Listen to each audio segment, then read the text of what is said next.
Namaste and welcome. I am Pratim Ranjan Bose and you are listening to my podcast Perspective. In this episode, I'll tell you why the 2024 general election in India is different from the rest in the 75-year history of the Democratic Republic. In a democracy, elections are always special, but the 2024 general election in India will be distinct. For the first time in 75 years, a confident India will vote.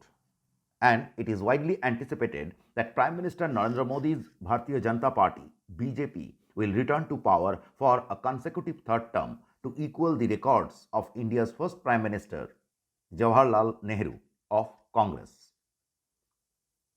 No doubt, Modi deserves this distinction. His second term was epoch making.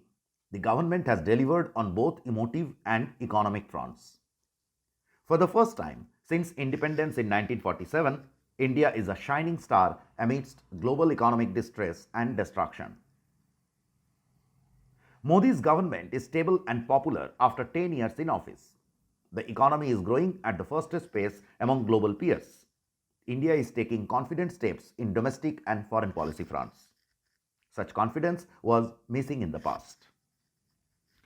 BJP's Atal Bihari Vajpayee government went to polls in 2004 at the start of a boom phase with a premature Shining India campaign and lost it miserably. The boom lasted till 2007. After the meltdown in 2008, growth bounced back in 2009 when Manmohan Singh government of Congress-led United Progressive Alliance was re-elected. However, the confidence was missing. Firstly, the Indian growth was then fueled by both the subprime-led boom in the US and a roaring Chinese growth engine. India grew fast, but China grew faster, and the world was banking on Beijing to recover from the meltdown. The junior Bush administration literally begged China to stay invested in the US Treasury bonds. The New York Times reported on October 22, 2008 that, quote, the US Treasury Secretary Henry Paulson praised China's cooperation in taming global financial turmoil and urged the next US president to continue an active economic dialogue with Beijing, unquote. Meanwhile, in India, political crisis and the meltdown came together. The UPA survived a collapse due to differences within weeks before the credit crisis erupted in the US. Also, the government was re-elected under the looming shadow of corruption and mismanagement. The 2G spectrum scam broke out in 2007. The next 5 years, from 2009 to 2014, were dedicated to destruction. Irregularities in coal block allotment, shortages of fuel, controversies on power purchase agreements, a huge scam in Commonwealth Games organization, and others. Banks were struggling with a rising pile of bad debts and curbed lending. Power plants were idling, infrastructure building came to a grinding halt, road contractors went bankrupt, and an inept government was counting its days. The backlog of the past, shocks from the structural reforms like Goods and Services Tax or GST, demonetization, and the collapse of IL and FS, leading to a liquidity crunch, clouded the economic outlook in 2019 election when Narendra Modi was re-elected for the second term. Everything has changed in the last 5 years, since 2019, which were marked by once in a century pandemic and the following topsy-turvy in the global politics and economics. The world economy was never as uncertain and turbulent since World War II. In this new world, China and the entire developed West are faltering. The damage to the world economy is deep, and there is high possibility that the next 5 years will belong to India.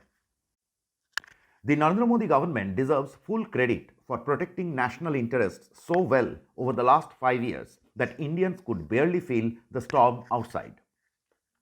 Looking back, our pains were limited mostly to the nationwide lockdown, that shrunk the gross domestic product or GDP by 24% in June 2020 quarter, and the human tragedies during the Delta wave in early 2021. A comparative study will reveal the US, Europe, Japan, etc. faced more intense and repeated outbreaks, per capita death, and disruptions in supplies of essentials. A complacent Korea ended up suffering from vaccine crisis. COVID had spread around the world from China. The country remained under lockdown for nearly 2 years. There was much hype about Beijing's vaccination program. In the end, their vaccines proved less effective. India faced COVID 19 with rudimentary public infrastructure, and everyone expected us to suffer miserably. In the end, from food to vaccines, we had all. We also helped nearly 100 countries with over 16 crore doses of vaccines. According to magazine Down to Earth, India had barely 183 labs, including 132 government and 51 private, to test COVID 19 in March 2020. Statista says we now have nearly 3,400 labs. There was serious shortfall of oxygen beds in 2021. Now there are too many. It is not merely building infrastructure, but building it quick that mattered. Our e-commerce and digital payment system kept the supplies moving during the pandemic years. The digital infrastructure did wonders in efficient rollout of vaccine. The economy bounced back from July-September 2020 quarter, and since then there was no going back. India's inflation-adjusted real gross domestic product grew by a record 8.1% between April 2021 and September 2023. Considering the supply chain disruption, volatility in energy prices, heightened geopolitical contests, unending conflicts, and near collapse of the UN trade architecture, things were not supposed to be that smooth. The US and UK are still suffering. It is far from smooth in China, where the economy is spluttering despite massive government stimuluses. China's domestic consumer sentiment is at 25-year low. Investors are leaving, and Chinese are fleeing the country in record numbers. In the first half of 2023, over 120,000 Chinese citizens sought asylums in other countries. The annual number of such asylum seekers from China was only 25,000 in 2013. The frustration of common Chinese is at unprecedented high since the opening up in 1978. It does not mean everything was or is hunky-dory in India.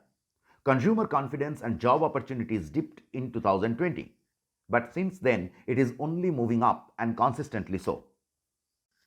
The IT sector and startups entered a bumpy phase due to global reasons, but the production and recruitment peaked in automobile and engineering.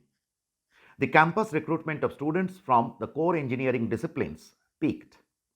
Private capital expenditure is back after a decade, alongside high investments in infrastructure.